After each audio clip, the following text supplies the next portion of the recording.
Hello friends, आज हम लोग देखेंगे ऑल पास फिल्टर, है ना। The first question after hearing this name all pass filter comes in our mind that why this all pass filter is fabricated or designed। इसकी जरूरत क्या है, ये बनाया क्यों जाता है। जब कोई भी फ्रीक्वेंसी का सिग्नल इसके इनपुट में दीजिए तो आउटपुट में मिलता है, पास हो जाता है, सारे फ्रीक्वेंसी के सिग्नल इसके थ्रू पास हो जाते हैं। तो फिर जरूरत क्या है इसको बनाने की, है ना। तो अब इसीलिए सबसे पहले हम लोग ऑल पास फिल्टर को इसके एग्जाम्पल के थ्रू समझते हैं। लेट अस सपोज यहां यहां से यहां तक करंट पास कर रहा है ना। तो जाहिर सी बात है कि it will be a function of time, समय लगेगा इसको यहां से यहां तक पास करने में, है ना। तो इसका मतलब कि अगर ये जो करंट है, अगर लेट अस सपोज इसका जो एंगल है वो यहां पर 0 था और यहां जाते जाते क्या हो जाएगा, इसका एंगल थीटा कितना हो गया, थीटा, है ना। अब इसका इतना फेज डिले हो गया, है ना। अब ये फेज डिले हो गया तो अब कोई एक ऐसा डिवाइस चाहिए जो इस फेज डिले को कंपनसेट कर सकता हो, जो इस फेज डिले को कंपनसेट कर सकता हो। और इसी फेज डिले को कंपनसेट करने के लिए ये ऑल पास फिल्टर हम लोग यूज करते हैं, है ना। तो इसीलिए इसका एक और नाम है phase characters. All pass filters are nothing but phase characters. And second thing, delay equalizers. और क्या करता है ये, डिले को इक्वलाइज करता है। दोनों एक ही चीज है ना। तो अब हम लोग, अब आपको समझ में आ गया होगा कि ये जो ऑल पास फिल्टर है वो क्या करता है ना। It is used for the phase correction.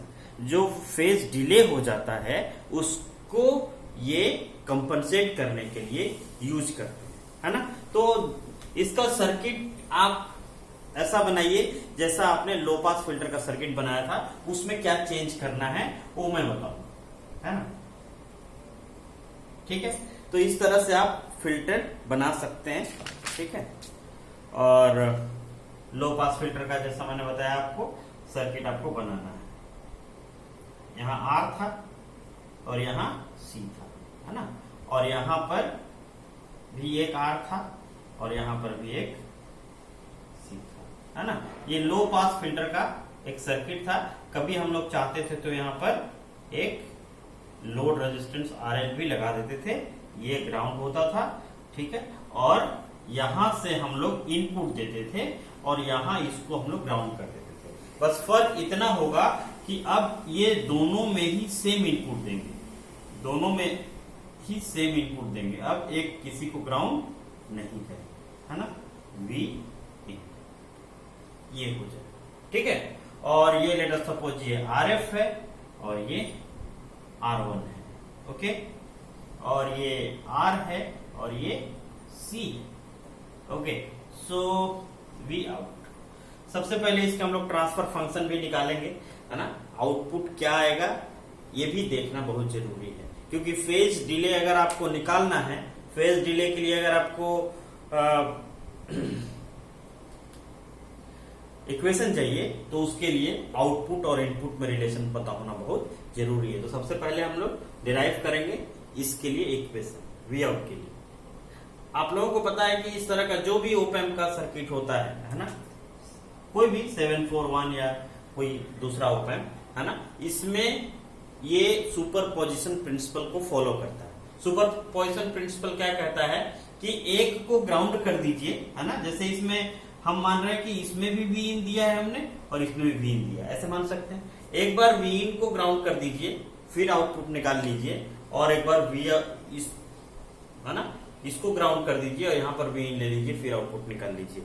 और जो आउटपुट आएगा वो दोनों के कंबाइंड इफेक्ट की वजह से आएगा, है ना।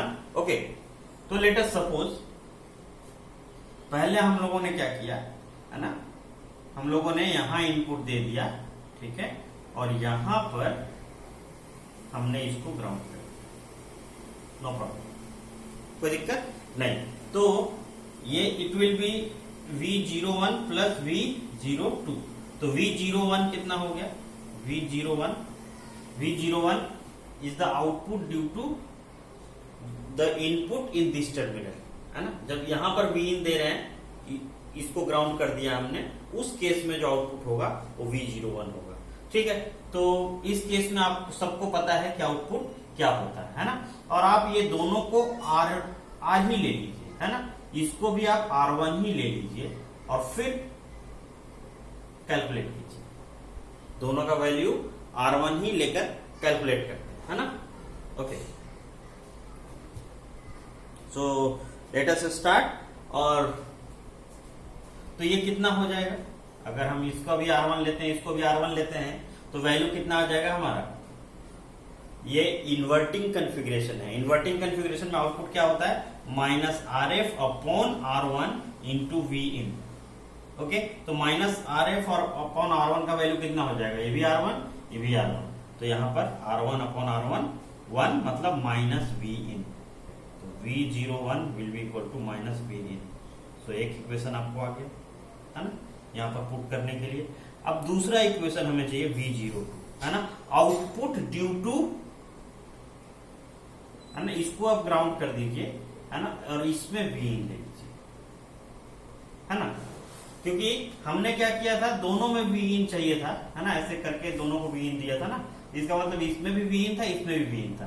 पहला केस हमने क्या किया, इसको ग्राउंड कर दिया था, इसके वजह से V01 निकाला। अब क्या करेंगे, इसको ग्राउंड कर देंगे और इस Vin जो यहां पर इनपुट है, इसके वजह से आउटपुट निकालेंगे। अब यहां पर हमने लेट अस सपोज आउटपुट मान लिया V1। क्या मान लिया? V1, क्योंकि यहां का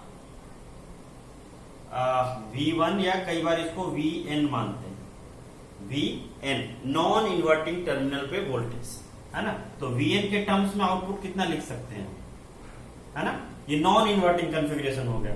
आपको याद होगा नॉन इन्वर्टिंग टर्मिनल के लिए ये इक्वेशन आता था 1 plus RF upon R1 into Vn, ठीक है। ओके, सो Vn कितना होगा ये भी समझना जरूरी है। What will be there Vn here in this case? तो ये जो होगा इसका -jXc,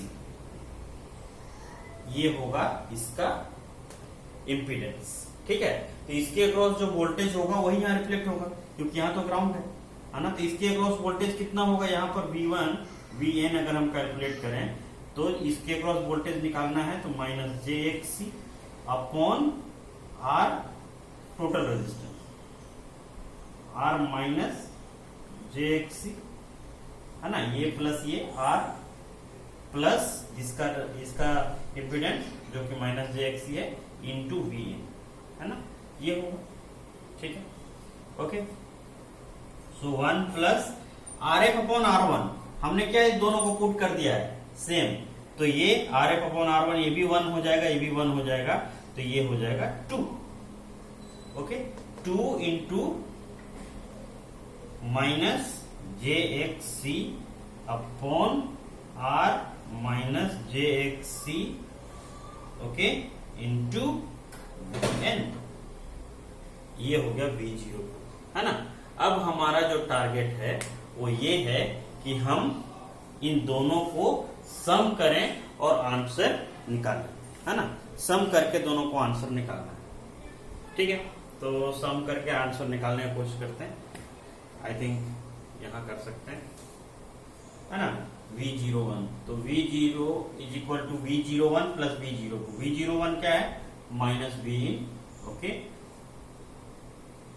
प्लस, है ना,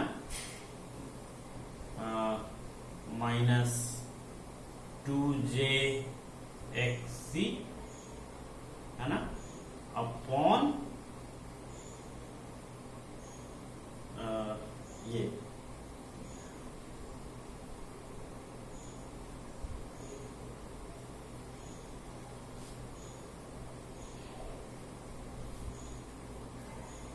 R minus jXc into Vn, है ना, यही है। अब आपको पता है एक्सी क्या होता है, एक्सी होता है 1/ωc या 1/2πfc, है ना। तो इसका वैल्यू रखिए, एक्सी का वैल्यू अगर हम रखते हैं, है ना, ऑल पास फिल्टर को थोड़ा देर के लिए यहाँ पर से हटा देते हैं, है ना। It is all pass filter, you all know, okay. So this is V in minus V in, minus आप यहाँ ले सकते हैं, नो प्रॉब्लम, ठीक है। और 2j, है ना, एक्सी का value 1/2πfc, okay, upon r minus j upon 2πfc, okay. Here it will look like this, okay. So ये नीचे आएगा, यहां पर भी मल्टीप्लाई होगा, यहां पर भी मल्टीप्लाई होगा, तो क्या हो जाएगा, इट विल बी v, यहां पर v इन भी होगा, है ना, ये टर्म छूट रहा, is equal to minus v in, okay. और इसका वैल्यू अगर हम सोल्व करते हैं तो माइनस 2j अपॉन 2πfrc, ये मल्टीप्लाई हो जाएगा माइनस j, और 2πfc ऊपर नीचे से कैंसिल हो जाएगा, ठीक है, और ऊपर में 2j बच जाएगा। इसका हमने एलसीएम लिया, एलसीएम क्या है यहाँ पे, है ना,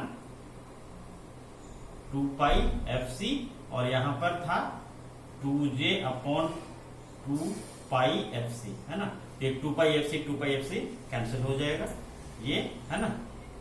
तो यहां पर बच जाएगा 2j, और यहां ऐसे बच जाएगा, ठीक है, इंटू वी इन। अब हम लोग क्या कर सकते हैं, okay, so we can write it here also, no problem, anywhere we can write. So here we are writing here, no problem.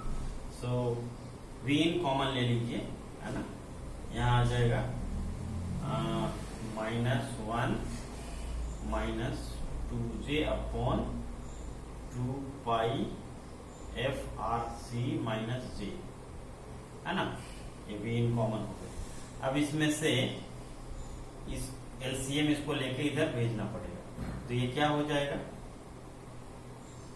Minus तो रहेगा ही रहेगा, -2πfrc प्लस j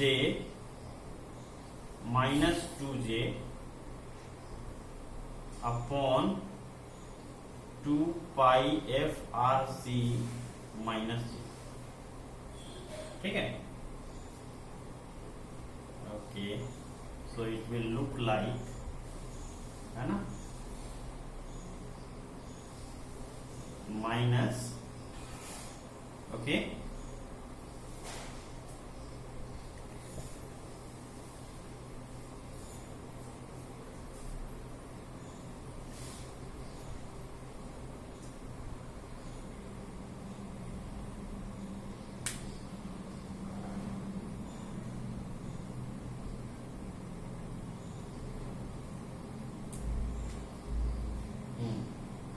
इसको हटा देते हैं, है ना, क्योंकि अब इसका ज्यादा आवश्यकता रहा नहीं, सोल्व करना है हमें, ठीक है। सो इसको आप सोल्व करिएगा, है ना, कैसा आएगा, ये माइनस कॉमन ले लीजिए, j प्लस 2πfrc, या आप ऐसा कर सकते हैं 2πfrc minus plus j upon 2πfrc minus j, है ना। यहां से माइनस कॉमन लेके कट कर दीजिए ऊपर वाला, है ना, तो क्या हो जाएगा, ओके। या ऐसे रहने दीजिए, आपको जैसे सुटेबल लगता है आप कर सकते हैं, है ना। तो या अगर हम यहां से जे को कॉमन लेना चाहें, है ना, तो क्या हो जाएगा,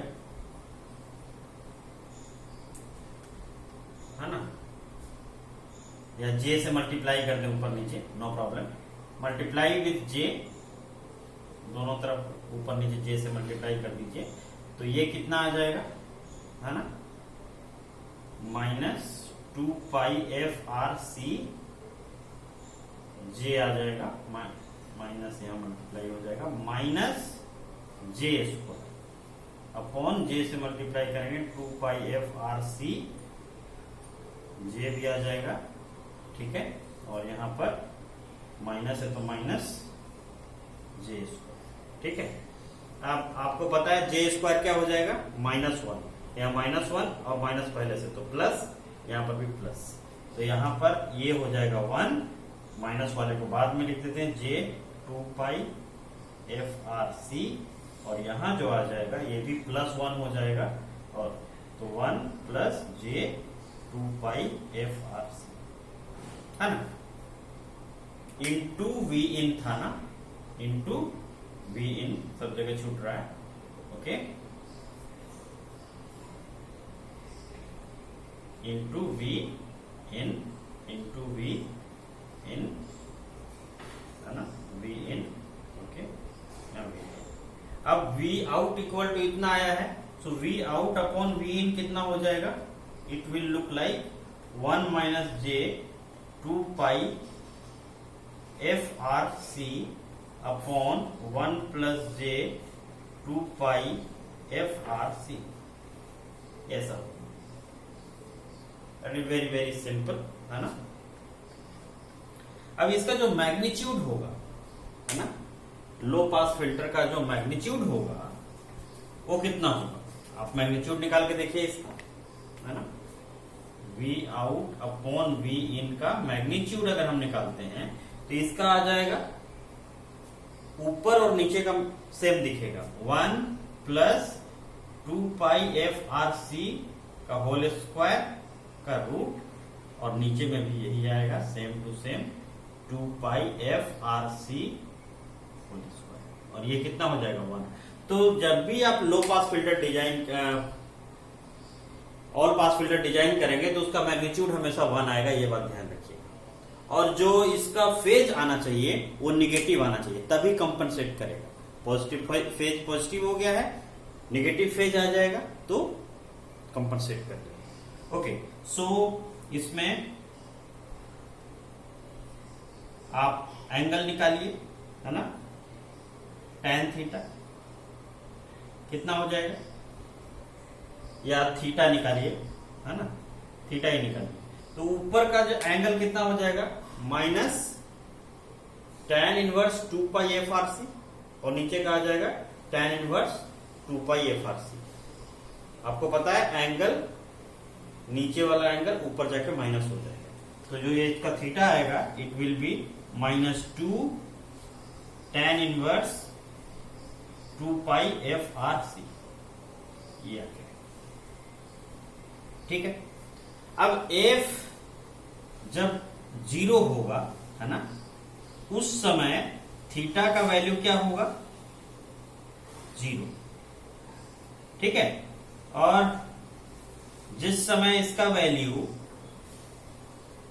f का वैल्यू इंफिनिटी होगा, मतलब वेरी हाई फ्रीक्वेंसी हो जाएगा, उस समय इसका वैल्यू कितना हो जाएगा, 90, तो ये -180 हो जाएगा, है ना, तो ये थीटा जो है ना, it will be greater than equal to और लेस देन इक्वल टू 0। तो थीटा का वैल्यू -180 से लेके 0 के बीच वेरी करेगा, ये इस फिल्टर के में, है ना। जब फ्रीक्वेंसी 0 है उस समय इसका जो आएगा 0, और जब फ्रीक्वेंसी इनफाइनाइट हो जाएगा तो ये आ जाएगा -180 डिग्री। तो इस तरह से हम लोग देख सकते हैं कि जो हमारा ऑल पास फिल्टर है ना, वो, है ना, इसमें दो चीज है, एक तो फेज और एक है फ्रीक्वेंसी, है ना।